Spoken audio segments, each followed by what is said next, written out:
Namun pada saat ini kita akan coba mengenal Allah Subhanahu wa Ta'ala dari bentuk namanya saja, dari bentuk segi bahasanya saja.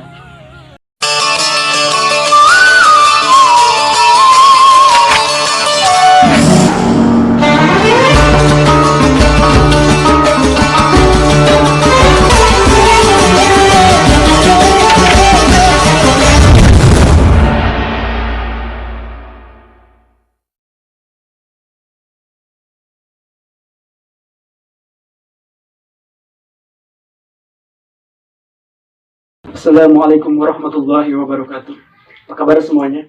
Semoga antum sekalian yang menonton video ini diberi kesehatan, dilancarkan rezekinya, dan dimudahkan segala bentuk urusan-urusannya. Tidak lupa juga dihindarkan dari wabah dunia yang saat ini sedang melanda. Alhamdulillah, puji dan syukur kembali kehadirat Allah Subhanahu wa Ta'ala. Dialah Allah Subhanahu wa Ta'ala, Tuhan seru sekalian Allah.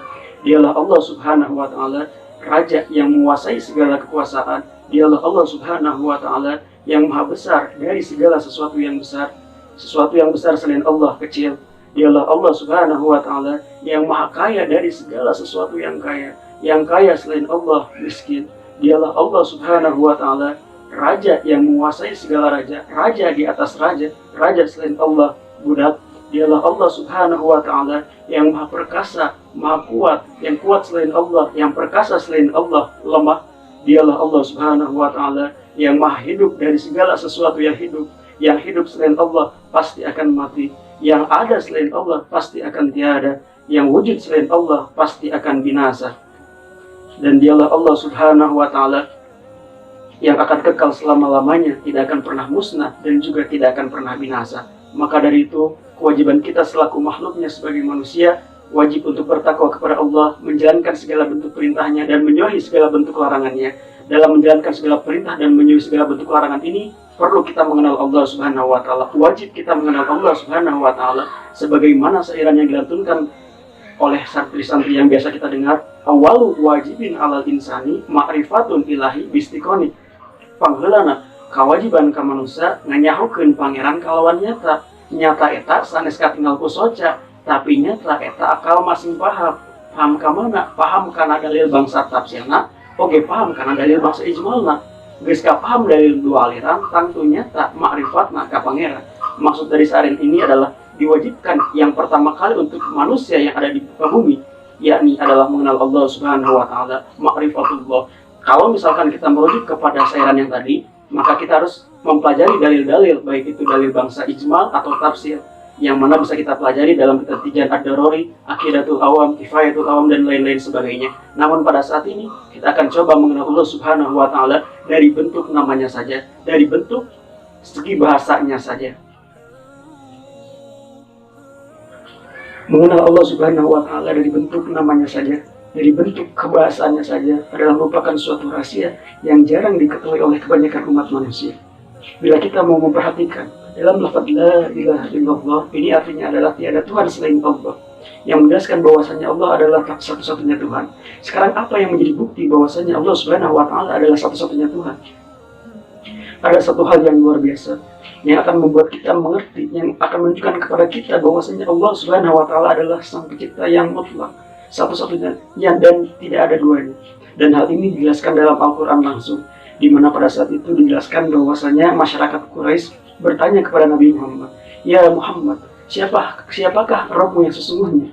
Jadi ketika Nabi Muhammad SAW ditanya tentang Tuhan, Nabi mengatakan, "Qul a'udzu birabbin nas, Rabb. Qul a'udzu birabbil falaq, Rabb." Yang mana Rabbmu? Kalau misalkan cuma sekedar Rabb, kami pun punya Rabb, kata masyarakat Quraisy. Ada Lata, ada Uzza, ada Manat yang memberikan petunjuk kepada kami, yang merawat kami. Jadi siapa engkau Rabbmu yang sesungguhnya? Maka diturunkanlah Al-Quran, Quran surat ke-112, yang dengan ini menjelaskan nama Allah Subhanahu wa Ta'ala yang hakiki, yang tidak akan dimiliki oleh nama-nama yang lain selain hanya Allah Subhanahu wa Ta'ala saja. Disebutkan, "Qul, katakanlah hai Muhammad, huwa," yang dimaksud dengan Rabb yang mereka tanya itu adalah Allah. Tidak cukup hanya sekadar disebutkan namanya saja, tapi dilanjutkan dengan sifatnya, Ahad. Qul huwallahu ahad. Nah sekarang, apa artinya ahad? Ada ahad, ada wahid. Ini seperti serupa, tapi sebenarnya tidak sama. Kalau misalkan wahid, artinya memang satu, tapi satu yang memungkinkan ada dua. Wahid, itsnain, salasa, arba'ah, khamsah, dan seterusnya. Tapi kalau misalkan sudah ahad, ini sudah satu yang tidak ada duanya, hanya satu-satunya. Kurang tidak, lebih mustahil. Ketika kita menyebutkan kalimat wahid, dilekatkan kepada Allah Subhanahu wa Ta'ala, maka harus disambungkan dengan ilah sebelumnya. Tidak boleh kata wahid itu berdiri sendiri. Sebagai misal Quran surat Al-Baqarah ayat 163, wa ilahukum ilahu wahid. Ada kata ilah sebelumnya. Kalau misalkan kata ahad, ini nggak ada masalah, bisa berdiri sendiri. Yang maknanya adalah satu-satunya dan tidak ada duanya. Dari segi penamaannya saja, nama Allah ini sudah memiliki mukjizat. Jadi di saat kita menghilangkan satu hurufnya saja, masih tetap akan menunjukkan kepada zat yang satu. Mari kita perhatikan atau mari kita coba praktekkan, aplikasikan secara langsung. Lafaz Allah, dihilangkan hamzah wasalnya, bacanya jadi apa? Lillah. Lillahi ma fis samawati wal ardh, masih menunjukkan kepada Allah Subhanahu wa Ta'ala. Ahad, lillah. Sekarang selanjutnya kita hilangkan lagi lafaz lamnya menjadi lahu. Lahu mulkus samawati wal ardh, masih menunjukkan kepada zat yang satu, yakni Allah Subhanahu wa Ta'ala. Lanjut lagi kita hilangkan huruf lamnya, sehingga hanya tersisa huruf hu. Tersebut dalam Quran surat Al-Baqarah ayat 255. Allahu la ilaha illa hu. Di sana ada wakaf. Hu di sini artinya adalah huwa.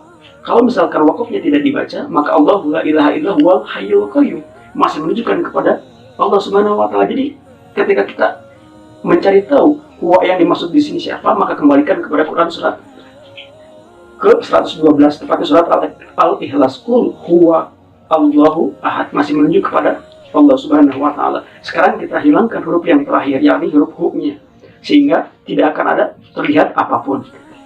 Dalam pemahaman kita, yang tidak terlihat apapun itu disebut dengan ghaib. Hal ini dijelaskan oleh Allah Subhanahu wa Ta'ala dalam Quran surat Al-Baqarah ayat ke-3. Alladzina yu'minuna bil ghaib, masih menunjukkan kepada zat yang satu. Inilah mukjizat daripada nama Allah Subhanahu wa Ta'ala. Sekarang kita coba masukkan nama-nama semua yang dipertuhankan dan kita hilangkan masing-masing hurufnya. Apakah akan menunjukkan kepada zat yang satu? Pada saat ini tidak akan saya sebutkan karena menghormati kepercayaan yang lain. Tapi kalau misalkan Anda ingin mencoba, silakan coba saja. Saya hanya membuat permisalan.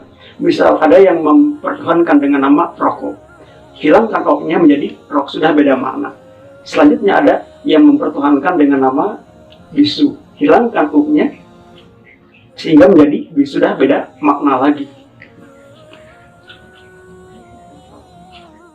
Dari segi namanya saja, Allah di sini sudah menunjukkan bahwasanya ini nama bukan nama biasa. Jadi benar ketika Allah memilih namanya, fa'lam annahu la ilaha illallah, ini menunjukkan kepada keyakinan yang paripurna, memiliki mukjizat yang jauh dibandingkan dengan yang lain. Jadi kalau misalkan dari namanya saja sudah memiliki mukjizat jauh dari yang lain, maka bagaimana kita sebagai makhluknya menolak Allah Subhanahu wa Ta'ala sebagai Tuhan? Ini baru dari namanya, belum lagi yang lainnya lagi. Lam yalid wa lam yulad, tidak beranak dan juga tidak diperanakan. Allah Subhanahu wa Ta'ala sebagai Tuhan tidak mungkin beranak apalagi diperanakan. Kalau misalkan Allah beranak dan diperanakan, maka Allah sama dengan makhluk. Dan setiap khalik pasti beda dengan yang namanya makhluk. Lanjut lagi, walam yakul lahu kufuwan ahad, dan tidak ada partner dalam kekuasaannya. Kalau misalkan ada partner dalam kekuasaannya, nanti bakal jadi rumit, bakal bingung. Tuhan yang sangat pingin gini, Tuhan yang sini pingin gitu, bakal beradu, tidak akan klop, tidak akan satu. Jadi mustahil Allah Subhanahu wa Ta'ala ada banyak. Dan inilah daripada rahasia mengenal Allah Subhanahu wa Ta'ala dari segi bentuk namanya saja, dari segi kebahasaan namanya saja. Barakallahu li wa lakum fil Qur'anil Karim wa nafa'ani wa iyyakum min ayati wa dzikril hakim, innahu huwas samii'ul 'aliim. Faqulu qawli hadza fastaghfirullahal 'azim. Syukran ala kulli ihtimamikum wa afwan ala kulli khata'i wa billahi taufiq wal hidayah. Ijhad wa la taksal wa la takun ghafilan. Fa nadama tutubah lima yatakassal. Wassalamu alaikum warahmatullahi wabarakatuh.